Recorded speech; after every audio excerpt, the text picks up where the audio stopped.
เอาละเมื่อนี้ตอนเช้าได้กบตัวหนึ่งไอ้ตัดหญ้าเห็นกบนี่ตัวใหญ่เบ้อเธอเดี๋ยวเช้าไปต้มแดกแมนต้มแดกก็ได้ต้มจับแจวแมนต้มป่นต้มป่นต้มลูกก็ได้ทีไงกินบ่าว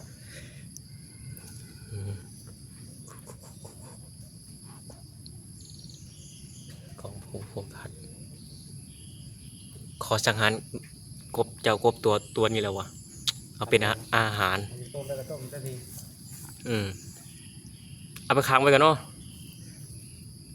ทำใจลูกไปบาทขนาดไหนว่ะกบโคตรตัวใหญ่เลยวะ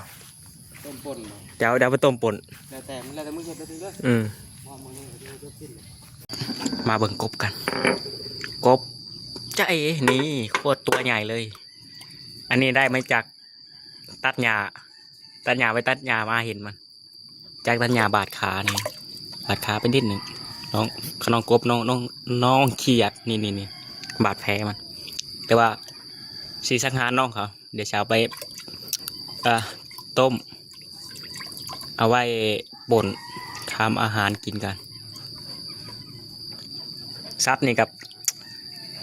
เป็นตาแพงอยู่เรื่อยๆแต่มันจำเป็นตัวได้ขามันตะ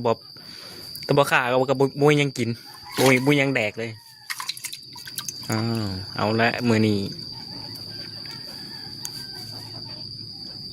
ปิดไปก่อนเดี๋ยวมันออกไปพบกันใหม่วิดีโอหน้าทุกท่านอย่าลืมกด